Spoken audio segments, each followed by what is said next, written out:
Good morning बच्चों। Good morning बच्चों। आज के क्लास में जो हम लोग बात करने जा रहे हैं इकोलॉजी के बारे में, इकोलॉजी के क्वेश्चन से रिलेटेड हम लोग बात करने जा रहे हैं, खासकर पीएमटी के लिए। बच्चों जो इकोलॉजी का सारा चैप्टर है, धीरे धीरे करके मैं सारे चैप्टर का अपलोड कर दूंगा क्वेश्चन। आप लोग क्वेश्चन देख के इकोलॉजी का टॉपिक आप पूरी तरह से रिवीजन कर सकते हो। तो सबसे पहला क्वेश्चन पे हम लोग आते हैं, और क्वेश्चन नंबर 1 में जो बोलता है, a biologist study the population of rats in barn. Barn मतलब होता है खलिहान।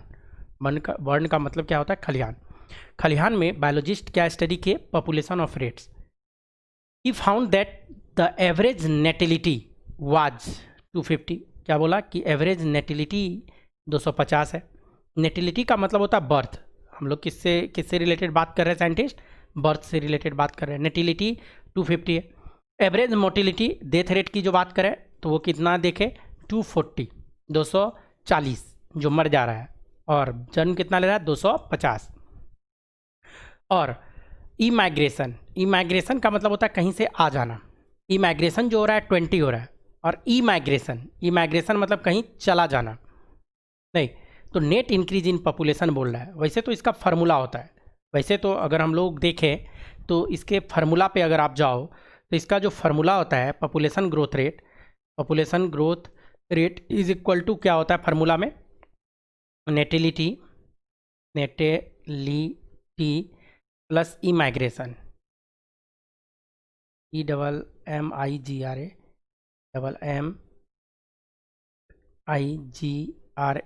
सन इमाइग्रेशन। ये दोनों, नेटिलिटी मतलब बर्थ, और जो बाहर से आया तो पॉपुलेशन बढ़ाएगा। इसमें घटा देना है किसको? तो एक जो आपका है, मैं नीचे लिख देता हूँ, इसमें माइनस कर देना है क्या? तो मोर्टेलिटी प्लस, मोर्टेलिटी में किसको घटाओगे? इमाइग्रेशन।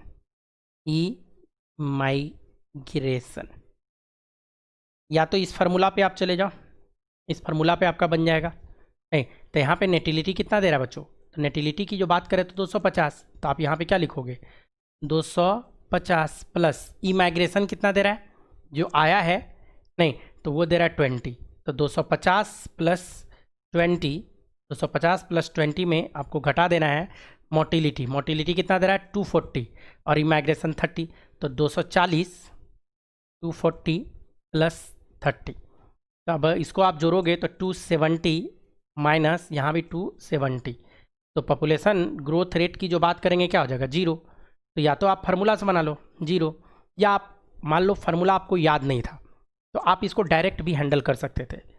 आपको मीनिंग मालूम होना चाहिए। नेटिलिटी मतलब बर्थ रेट, तो बर्थ रेट कितना है? 250। तो जन्मा 250 और मोटिलिटी मर गया 240, तो रेस्ट कितना बचा? 10 ही ना। और इमाइग्रेशन की जो बात करते हैं, आया 20 और चला गया 30, नहीं तो घटा कितना? 10। तो ये दोनों को घटाओगे तो ये 0। इस तरह से आप आंसर इसको टिक करके निकल सकते हो।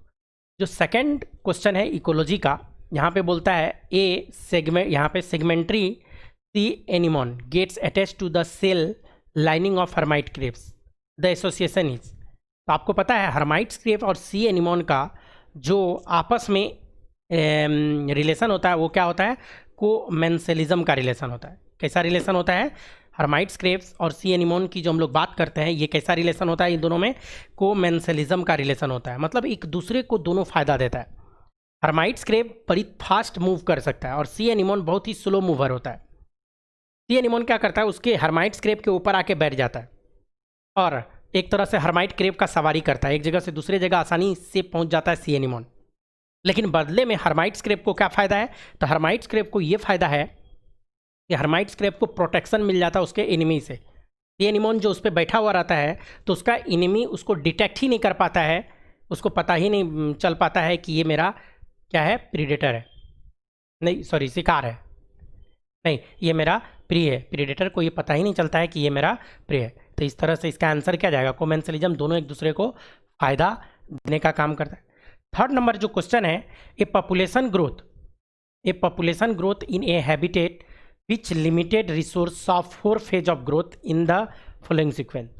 पॉपुलेशन का ग्रोथ के बारे में बोल रहा है, 4 फेज यहाँ पे कितना फेज के बारे में बात कर रहा है, 4 फेज के बारे में बात कर रहा है, और वो 4 फेज का सीक्वेंस पूछ रहा है।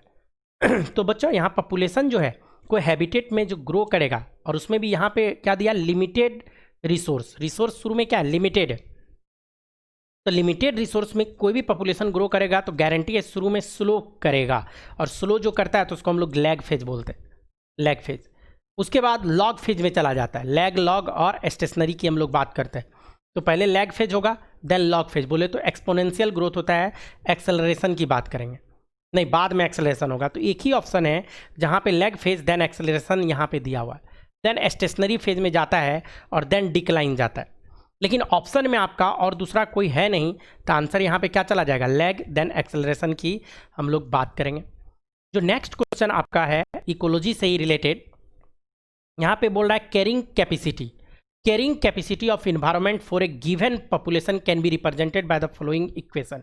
तो जो कैरिंग कैपेसिटी का बात कर रहा है, तो आपको इक्वेशन याद रखना है, आपको इक्वेशन याद रखना है। कैरिंग कैपेसिटी ये जो है इसका इक्वेशन क्या होता है, यहाँ पे जो हम लोग बात करेंगे इक्वेशन dN/dt, जो कैरिंग कैपेसिटी का हम लोग इक्वेशन की बात करते हैं, तो वो इक्वेशन क्या होता है, dN/dt is equal to Rn और -1/k, या इसी को हम लोग ऐसे भी लिख सकते थे बच्चों, dN/dt is equal to Rn, यहाँ पे k - n divided by k, ये भी कैरिंग कैपेसिटी का ही फार्मूला है।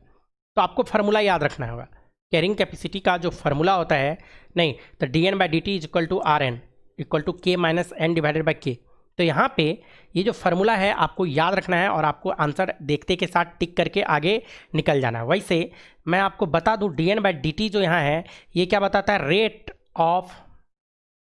Of change in population size.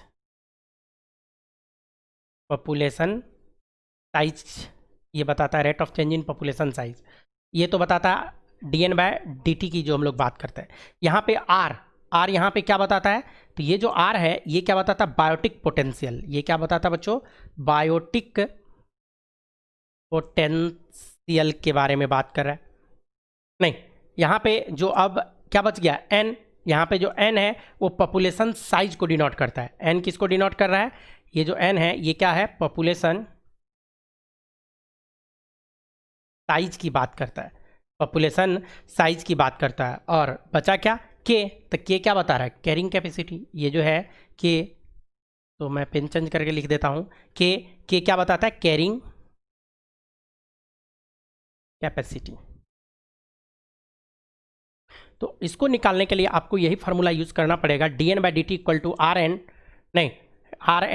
k - n/k, और इसी फार्मूला को सिंप्लीफाई फॉर्म में अगर लिखोगे तो ऊपर वाला ऑप्शन जो आपको दिया हुआ था, इसके अलावा और कोई भी ऑप्शन नहीं है जो इससे मैच करता है। तो आंसर इसका क्या चला जाएगा, C आंसर चला जाएगा बच्चों। नेक्स्ट जो यहाँ पे क्वेश्चन है लिख रहा है द एसोसिएशन, यहाँ पे एसोसिएशन माइकोराइजाइज, तो माइकोराइजल का एसोसिएशन के बारे में ये पूछ रहा है। तो माइकोराइजा क्या, फंगस का एसोसिएशन होता है हायर प्लांट में। हायर प्लांट के अपर एपिडर्मिस में फंगस घुस जाता है। बच्चों आपको अच्छे से पता है कि फंजाई खुद से भोजन नहीं बना पाता है, खुद से फूड का फॉर्मेशन फंगस नहीं करता है। तो गारंटी है जब खुद से फंगस फूड का फॉर्मेशन नहीं कर रहा है तो उसको तो खाना चाहिए, फूड तो चाहिए, तो हायर प्लांट पे वो निर्भर होता है। तो हायर प्लांट पे वो निर्भर हो जाएगा। तो हायर प्लांट में जो निर्भर रहता है, तो यहाँ पे जो रिलेशनशिप होता है एक तरह से कहो कि दोनों एक दूसरे को फायदा देता है। फंगस क्या करता है, वाटर और मिनरल्स को एब्जॉर्ब करके हायर प्लांट को दे देता है, और बदले में हायर प्लांट क्या करता है, फंगस को न्यूट्रिएंट प्रोवाइड करने का काम करता है। बोले तो जो फूड बनाता है वो फूड देने का काम करता है। नेक्स्ट जो क्वेश्चन है, a small fish gets stuck near the bottom of the shark, नहीं, and drive its nutrition from it, this kind of association is called. बच्चा यहाँ पे जो है एक ये जो एसोसिएशन कहलाता है एक तरह का, क्या कहलाएगा, कोमेंसलिज्म। यहाँ पे क्या कहलाएगा, कोमेंसलिज्म। मतलब यहाँ पे क्या है, शार्क को कोई नुकसान नहीं है, शार्क को कोई नुकसान नहीं है, लेकिन स्मॉल फिश को बहुत बड़ा फायदा है। स्मॉल फिश को 1 किलोमीटर तैर के जाने में बहुत टाइम लग जाता है, 1 किलोमीटर उसको तैरने में बहुत ही ज़्यादा टाइम लग जाता है। तो वो क्या करता है, शार्क जो है शार्क के नीचे में जाके फंस जाता है, फंसा लेता है, जैसे सकर फिश ये सब की जो बात करते हैं हम लोग। और आसानी से शार्क एक जगह से दूसरे जगह तैरता है तो 1 किलोमीटर शार्क को जाने में बहुत कम टाइम लगता है। तो एक जगह से दूसरे जगह एक तो चला जाता है, और दूसरा शार्क जो शिकार करता है तो उसमें से जो छोटा छोटा पार्टिकल सब टूट के रह जाता है, तो स्मॉल फिश उसी को खा के क्या करता है, अपना पेट भर लेता है। तो ये कॉमेंसलिज्म का एक अच्छा सा एग्जाम्पल होता है स्मॉल फिश और शार्क का। यहीं पे जो नेक्स्ट बात करें, सिग्मॉइड ग्रोथ कर्व, यहाँ पे क्या बोल रहा है, sigmoid growth curve represented by, तो ग्रोथ कर्व को रिप्रेजेंट करना है, ग्रोथ कर्व सिग्मॉइड। तो बच्चों जो सिग्मॉइड ग्रोथ कर्व जो होता है ना, आपको पहले बता दूं, इस तरह से होता है सिग्मॉइड ग्रोथ कर्व जो एस सेफ होता है, और एस सेफ जो ग्रोथ कर्व होता है तो इसको हम लोग dn/dt इज इक्वल टू यहाँ पे आर एन, अभी अभी फार्मूला भी बताया था, k - n divided by k से डिनोट किया जाता है। नहीं, ये फार्मूला से इसको क्या किया जाता है, सिग्मॉइड जो ग्रोथ कर्व है उसको इसी फार्मूला से इसको क्या करता है, डिनोट करता है बच्चों। और ये फार्मूला से जब डिनोट करेगा तो आपको ये फार्मूला चाहिए, तो आप इसी का सिंप्लीफाई कर दो, और अगर हम लोग करें तो आर एन, अगर मैं यहाँ पे k को हटा दूँ तो यहाँ क्या लिखूँगा, 1 - n/k, ऐसा लिखेंगे। तो 1 - n/k, तो यहाँ एक ही ऑप्शन है, आंसर ये जाएगा। अगर यहीं पे सिग्मॉइड के जगह जे शेप वाला ग्राफ रहता, अगर ग्रोथ कर्व इस तरफ का रहता, जे शेप की बात करें तो यहाँ जे शेप के लिए जो फार्मूला आता है वो क्या आता है, dn/dt is equal to R N. J shape के लिए ये फार्मूला आता, तो dn/dt is equal to R N, ये जे शेप का फार्मूला है। नहीं, तो इस तरह से हम लोग निकाल लेंगे, लेकिन यहाँ पे क्या बोल रहा है सिग्मॉइड, तो आंसर क्या चला जाएगा, बी। यहाँ पे आंसर क्या जाएगा, बी आंसर जाएगा। जो नेक्स्ट जो क्वेश्चन है, वो क्वेश्चन में जो बोल रहा है the growth of population without limit at its maximum rate, मतलब कोई लिमिट नहीं है, अपना मैक्सिमम रेट में वो ग्रोथ कर रहा है, वो अपना ग्रोथ कर रहा है। Rate of immigration and immigration are equal, मतलब कोई बाहर से आना और जाना बराबर है, और ग्रोथ बड़ी तेज़ी से हो रहा है, तो गारंटी है उस पॉपुलेशन का क्या है, बायोटिक पोटेंशियल क्या होगा, ज़्यादा होगा। बायोटिक पोटेंशियल किसको बोलते हैं, तो maximum reproductive capacity, maximum reproductive capacity जो होता है तो उसी को हम लोग क्या बोल देते हैं बच्चों, बायोटिक पोटेंशियल की हम लोग बात करते हैं। नहीं, तो बायोटिक पोटेंशियल बात करेंगे। नेक्स्ट जो यहाँ पे क्वेश्चन बोल रहा है, 2 स्पीसीज ऑक्यूपाइंग सेम और overlapping area are called, 2 species है सेम एरिया और ओवरलैपिंग एरिया, मतलब एक ही ओवरलैपिंग एरिया में रह रहा है, मतलब एक स्पीसीज ए है और दूसरा स्पीसीज बी है, और ये ओवरलैपिंग एरिया में रह रहा है, मतलब साथ साथ रह रहा है, और साथ साथ के लिए क्या टर्म आता है, सिंपैट्रिक स्पीसीज हम लोग बोलते हैं, या सिंपैट्रिक पॉपुलेशन बोलते हैं। नहीं, तो ये चीज़ हो गया। नेक्स्ट जो क्वेश्चन की बात करेंगे, नेक्स्ट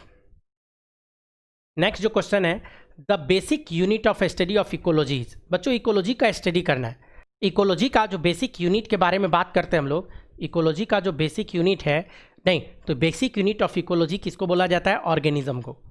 नहीं, ऑर्गेनिज्म क्या होता है, बेसिक यूनिट ऑफ इकोलॉजी होता है। नेक्स्ट जो क्वेश्चन है the most important fact which determined the increase in human population in India during the 20th century। 20th century में जो ह्यूमन का पॉपुलेशन इंडिया में बड़ी तेज़ी से जो ग्रोथ किया, तो उसके पीछे का रीज़न क्या है, तो मेन है कि इंडिया में क्या है, बर्थ रेट बहुत ज़्यादा है, और बर्थ रेट को हम लोग क्या बोलते हैं, नेटिलिटी, जन्म का जो रेट की बात करते हैं, बर्थ रेट ये ज़्यादा है, इसीलिए आंसर क्या जाएगा, नेटिलिटी जाएगा। नेक्स्ट जो क्वेश्चन है the age of pyramid with broad base indicated. नहीं, यहाँ पे जो बात कर रहा है कि इस तरह से जो पिरामिड का एज की बात करें तो ये ब्रॉड जो इंडिकेट करता है, ये इंडिकेट क्या करता है, नहीं ये जो इंडिकेट कर रहा है ये क्या इंडिकेट करता है, तो पक्का है ये जो ज़्यादा है और ऊपर क्या है कम, और नीचे क्या है ये ज़्यादा, तो जैसे जैसे ऊपर जाएंगे ये घटता जाएगा। तो नीचे वाला क्या रिप्रेजेंट कर रहा है, तो high percentage of young population, low percentage of young population individual, high percentage of old individual और लो पॉपुलेशन ऑफ ओल्ड इंडिविजुअल। नहीं, ये क्या होगा, हाई परसेंटेज यंग इंडिविजुअल का हाई परसेंटेज को यहाँ पे डिनोट किया जाता है। नेक्स्ट जो है 5th जून को सेलिब्रेट किस लिए हम लोग करते हैं बच्चों, 5th जून जो होता है वर्ल्ड इन्वायरमेंटल डे के नाम से जाना जाता है, और इसलिए हम लोग इसको सेलिब्रेट करते हैं। नेक्स्ट जो यहाँ पे क्वेश्चन है maximum survival and reproductive capacity serve by population under optimal condition, जिसको हम लोग क्या बोलते हैं, बायोटिक पोटेंशियल, इसी को हम लोग क्या बोल देते हैं, बायोटिक पोटेंशियल आंसर जाएगा। नेक्स्ट जो यहाँ पे बात कर रहा है बच्चों, तो ये जो बोल रहा है which of the following is correct range of altitude for temperate region. Temperate region का करेक्ट रेंज पूछ रहा है। तो वैसे तो टेम्परेट रीजन का करेक्ट रेंज क्या आएगा, इतना। तो कहोगे सर आपको कैसे पता चला इतना, नहीं तो एक तरह से कहो कि मुझे याद है। एक फिगर जो मैं आपको दिखा रहा हूँ, ये फिगर देखो, ये फिगर देखो, ये फिगर में ये जो अर्थ के बारे में बताया है, अर्थ का ये नॉर्थ पोल और इधर क्या दिया है, साउथ पोल के बारे में बात किया, north pole and south pole. और इसमें ये वाला जो बीचों बीच होता है इक्वेटर रीजन, जिसको 0 डिग्री मानता है। इक्वेटर से 20 डिग्री अप या डाउन जाओगे तो ये वाला जोन ट्रॉपिकल जोन कहलाता है। क्या कहलाता है, ट्रॉपिकल। लेकिन हम लोग से पूछ क्या रहा है, टेम्परेट जोन नहीं। ट्रॉपिकल से अगर 20 डिग्री फिर अप या डाउन जाएंगे तो ये क्या कहलाता है, सब ट्रॉपिकल जोन। ये ब्लू वाला जो है तो सब ट्रॉपिकल। तो कहाँ से कहाँ तक, 20 to 40 जो है सब ट्रॉपिकल, 20 to 40 सब ट्रॉपिकल। और अगर हम लोग बात करें किसका, टेम्परेट जोन, जो कि पूछा जा रहा था क्वेश्चन में, तो टेम्परेट जोन की जो बात करेंगे, ये वाला पार्ट टेम्परेट जोन है। तो 40 से 60 के रेंज का, 40 से 60। तो यहाँ पे देखो क्वेश्चन में क्या पूछ रहा था, यहाँ पे जो क्वेश्चन में आपसे पूछ रहा था टेम्परेट रीजन के बारे में बोल रहा था, और इसका रेंज क्या होता है 40 to 60 के बीच में। 40 to 60 के बीच जो रेंज होता है वो यही रेंज है, इसीलिए मैंने इसको टिक किया। नेक्स्ट जो यहाँ पे क्वेश्चन है, नेक्स्ट क्वेश्चन की जो बात करें, यहाँ बोल रहा है there are 2 optional way of exploitation, one way is parasitism, यहाँ पे जो बात करें नहीं, और which is the other one. दूसरा वे पूछ रहा है एक्सप्लॉयटेशन का, यहाँ पे दूसरा वे पूछ रहा है कि एक्सप्लॉयटेशन कैसे होता है। तो एक तो पैरासिटिज्म तो होता ही है, इसके अलावा क्या होता है, पैरासिटिज्म के अलावा यहाँ पे क्या आंसर जाएगा, तो प्रीडेशन। प्रीडेशन में क्या है, शिकारी शिकार कर लेता है, मार देता है। तो ये भी एक्सप्लॉयटेशन का दूसरा है, एक पैरासिटिज्म और दूसरा प्रीडेशन, ये एक्सप्लॉयटेशन में आता है बच्चों। नेक्स्ट जो हम लोग बात करें, द टर्म नीच वाज फर्स्ट यूज्ड बाय, ये तो साइंटिस्ट का नाम है जो आपको याद रखना है। नीच टर्म किसका दिया हुआ है, ग्रेनल का सबसे पहले दिया हुआ है, इंपॉर्टेंट भी है और आपको याद भी रखना चाहिए। नेक्स्ट जो क्वेश्चन है, एन इंटरेक्शन, यहाँ पे favourable to the both population but not obligatory to either. कहने का मतलब दो पॉपुलेशन है, दोनों आपस में रहता है तो एक दूसरे को फायदा देता है, और ऑब्लिगेटरी नहीं है, मतलब ऐसा नहीं है कि दोनों साथ में नहीं रहेगा तो मर जाएगा। अगर ऐसा होता कि दोनों साथ में फायदा दे रहा है और एक दूसरे के बिना नहीं रह सकता है, तब तो आंसर करते हैं हम लोग म्यूचुअलिज्म। लेकिन यहाँ क्या है, दोनों एक दूसरे को फायदा दे रहा है, साथ न भी मिले तो काम चलेगा, और ऐसे को बोला जाता है प्रोटो कोऑपरेशन। इस वाले को हम लोग क्या बोलते हैं बच्चों, प्रोटो कोऑपरेशन। तो एक दूसरे को प्रोटो कोऑपरेट कर रहे हैं यहाँ पे। एक्सपोनेंशियल ग्रोथ इन प्लांट, नहीं प्लांट में यहाँ पे क्या बोल रहा है, एक्सपोनेंशियल ग्रोथ की बात कर रहा है। और एक्सपोनेंशियल ग्रोथ की जब भी बात करेगा, नहीं तो प्लांट का जो एक्सपोनेंशियल ग्रोथ के बारे में हम लोग बात करते हैं तो इसका फार्मूला क्या होता है, तो W यहाँ पे जो बात करें तो यहाँ ई पे पावर RT WT, ये 1 बोल दिया, ऐसे तो हम लिया चाहें तो T लिख सकते हैं, W0 ई पे पावर RT, ये ऑप्शन ज़्यादा अच्छा है एक्सपोनेंशियल ग्रोथ का। एक्सपोनेंशियल ग्रोथ की जो हम लोग बात करते हैं, जो अचानक से ग्रोथ हो जा रहा है, तो इसका बेस्ट फार्मूला यही है। इसका जो बेस्ट फार्मूला होता है dN/dt इक्वल टू RN, जो होता है ना एक्सपोनेंशियल ग्रोथ का जो फार्मूला होता है dN/dt इक्वल टू RN, उसी का जब सिंप्लीफाई आप करोगे तो आपको यही फार्मूला आपको मिलेगा, तो आंसर यही जाने वाला है। नेक्स्ट जो हम लोग बात करें, in a population unrestricted reproductive capacity, मतलब अनरेस्ट्रिक्टेड, कोई इसको रोकने वाला नहीं है, मतलब फेवरेबल कंडीशन की बात कर रहा है, और दैट मीन्स कि ये बायोटिक पोटेंशियल की बात कर रहा है। अनरेस्ट्रिक्टेड जब रिप्रोडक्टिव कैपेसिटी की बात करें किसी भी पॉपुलेशन में, तो वो किसके बारे में बात कर रहा है बच्चों, तो बायोटिक पोटेंशियल से रिलेटेड बात कर रहा है। नेक्स्ट जो क्वेश्चन है, which one of the following is one of the characteristics of biological community, मतलब 4 ऑप्शन दिया है, इसमें बोल रहा है कि बायोलॉजिकल कम्युनिटी का कैरेक्टरिस्टिक्स कौन है। नहीं तो बायोलॉजिकल कम्युनिटी क्या करता है, स्ट्रेटिफिकेशन करता है कि नेटिलिटी करता है, मोटिलिटी करता है कि सेक्स रेशियो। तो सेक्स रेशियो तो आंसर जाएगा नहीं, नेटिलिटी मतलब बर्थ और मोटिलिटी मतलब डेथ रेट की बात कर रहा है, बच एक ही जाता है स्ट्रेटिफिकेशन। कोई भी लिविंग जो है ना, कोई भी कम्युनिटी जो है ना, वो स्ट्रेटिफिकेशन करता है, एक के बाद एक रिप्लेस होता चला जाता है, और इसी प्रोसेस को हम लोग क्या बोल देते हैं, स्ट्रेटिफिकेशन। ये लिविंग का कैरेक्टरिस्टिक्स फीचर्स में ही आ जाता है, स्ट्रेटिफिकेशन से रिलेटेड जो हम लोग बात करते हैं।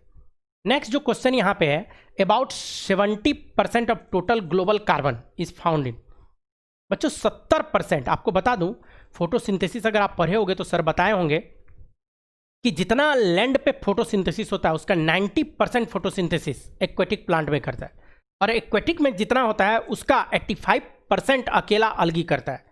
तो गारंटी है टोटल ग्लोबल कार्बन की जो हम लोग बात करते हैं, कार्बन का जो फिक्सेशन होगा तो कहाँ होगा, पानी में होगा, बोले तो ओशियन में होगा। ओशियन आंसर जाएगा। बहुत लोग इसमें फॉरेस्ट भी आंसर कर देते हैं, लेकिन आंसर क्या जाएगा, ओशियन यहाँ पे आंसर जाएगा बच्चों। यहाँ पे a high density of elephant population in an area can result in, अगर किसी एरिया में पॉपुलेशन डेंसिटी बढ़ा दी हम लोग किसका, एलिफेंट का, अगर हम लोग पॉपुलेशन डेंसिटी एलिफेंट का बढ़ा देंगे तो क्या होगा, आपस में म्यूचुअलिज्म होगा। तो म्यूचुअलिज्म का मतलब क्या होता है, एक दूसरे को फायदा देना।